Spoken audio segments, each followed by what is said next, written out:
তো ফাইনালি চলে এসছে সোহমদার আপকামিং মুভি বহুরূপ, যেটাকে তারা যেভাবে প্রমোশন করছে আর কি চারপাশে, যে এরকম মিস্ট্রি থ্রিলার কখনো হয়নি, সোহমকে এর আগে কখনো এভাবে দেখা যায়নি। তো ডিরেক্টেড বাই আকাশ মালাকার বহুরূপ, সেটার অফিসিয়াল টিজার এসছে। অনেকে রয়েছে, সোহমদা রয়েছে, ইধিকা পল রয়েছে, ভরত কল, দেবলীনা দত্ত, লোকাদা মানে লোকনাথ দে, কমলেশ্বর মুখার্জি সহ আরো অনেকে রয়েছে। তো টিজারটা যখন শুরু হলো দেখতে পাচ্ছি কমলেশ্বর মুখার্জি সহ আরো কিছু লোক ইনভেস্টিগেশন করছে এবং শহরে কিছু খুন হচ্ছে। কেউ একজন বহুরূপী সেজে খুনগুলো করছে এবং ধীরে ধীরে আমাদের সোহমের ক্যারেক্টারটার সাথে দেখানো হয়, যেখানে আহ কি বলবো, তাকে প্রেমের দৃশ্য দিয়ে শুরু করা হয়। সোহমকে দেখতে ভালো লাগছিল বেশ।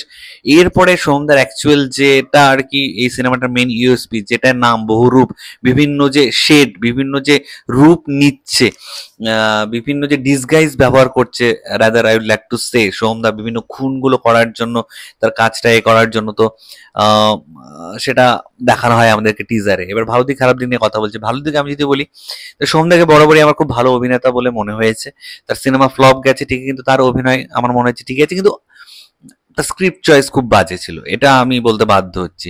কিন্তু এক্ষেত্রে মনে হচ্ছে ভালো একটা স্ক্রিপ্ট সে পেয়েছে। এখানে কিন্তু টিজারটা এমনভাবে করা হয়েছে যে অ্যাকচুয়ালি কিছু বোঝা যাচ্ছে না যে খুনগুলো কেন হচ্ছে, কি হচ্ছে, তার গার্লফ্রেন্ডকে মেরে দিয়েছে, একে মেরে দিয়েছে। এবং ইদিকা পলের যে ক্যারেক্টারটা, সেটাও একটু গ্রে শেডের আমার কোথাও গিয়ে মনে হলো। এবং ইদিকা পল চট করে রাজি হয় না, নিশ্চয়ই তার ওয়েটেজ রয়েছে এই সিনেমাতে, সেই কারণে সে কাজ করতে রাজি হয়েছে। তবে সোহমদার যে ডিসগাইজ ছিল, টেরিফিক টেরিফিক, এটা নিয়ে কোনো হবে না।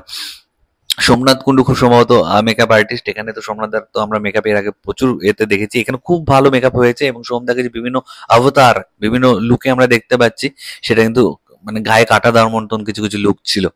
তো ওভারঅল ঠিকঠাকই লেগেছে। নেগেটিভ আমার যেটা মনে হচ্ছে, সেটা মনে হচ্ছে যে আহ বহুরূপ এই যে নামটা, আমার কোথাও গিয়ে মানে কিছু ডায়লগ আমার শুনতে ইচ্ছা করছিল, যে শহরে পরপর খুন হয়ে যাচ্ছে, কেউ বলছে বয়স্ক লোক করছে, তো কেউ বলছে মা কালী সেজে এসে কেউ করেছে, তো কেউ বলছে যে না একটা এই ছিপছিপে ছেঁড়া ছেলে এসে করছে। মানে তার যে বিভিন্ন লুক গুলো, সেই লুক গুলো ধরে ধরে যে বোঝাই যাচ্ছে না অ্যাকচুয়ালি খুনি কি একজন নাকি বিভিন্ন লোকজন।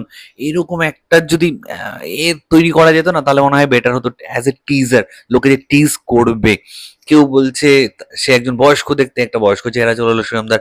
কেউ বলছে যে আহ, একটু মানে কি বলবো, বহুরূপী সেজে এসছে, তো বহুরূপীর একটা চলে এলো। কেউ বলছে যে একজন মেয়ে খুন করেছে, সোহমদার মেয়ের ফেসটা চলে এলো। এরকম করে করেও যদি করা হতো, তাহলে মনে হয় আর একটু বেটার লাগতো, আমার দেখতে গিয়ে বারবার মনে হচ্ছিল। তো এটা আমার পার্সোনাল ওপিনিয়ন। বাকি তোমাদের কার কি মনে হচ্ছে প্লিজ নিচে কমেন্ট করে কিন্তু অবশ্যই জানিও। সোহমদাকে অনেকদিন বাদে মনে হচ্ছে একটা পোটেনশিয়াল ক্যারেক্টার আমরা দেখতে পাচ্ছি, পোটেনশিয়াল একটা ভালো স্ক্রিপ্ট হয়তো সে এবার পেয়েছে। এবং তারা কিন্তু প্রমোশন ভালোই করছে চারপাশে। আশা করি রিলিজ যত এগোবে তত বেশি আরো প্রমোট করবে সোহমদা। তো এটাই তোমার সাথে শেয়ার করেছিল। তোমাদের বহুরূপের ট্রিজার কার কেমন লাগলো? ও তার পাশাপাশি আরেকটা কথা, যে বহুরূপী যেহেতু কিছুদিন আগে রিলিজ করেছে, অনেকে বলতে পারে নামটা হয়তো ওখান থেকেই নিয়েছে। কিন্তু আমার মনে হয় সেটা আলাদা, ওটা বহুরূপী, এটা বহুরূপ।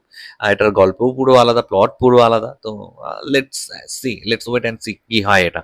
তো ঠিক আছে, এটাই তোমার সাথে শেয়ার করছিল। ভিডিও ভালো লাগলে লাইক করে একদম বলবেন। চ্যানেলটা যারা প্রথমবার দেখছো, নিচে যে রেড সাবস্ক্রাইব বাটনটা আছে সেখানে ক্লিক করো, পাশে একটা বেল আইকন আছে সেখানে ক্লিক করে অল অপশনে ক্লিক করো। ঠিক আছে বন্ধুরা, ভালো থেকো সবাই, সাবধানে থেকো সবাই, love you all, take care.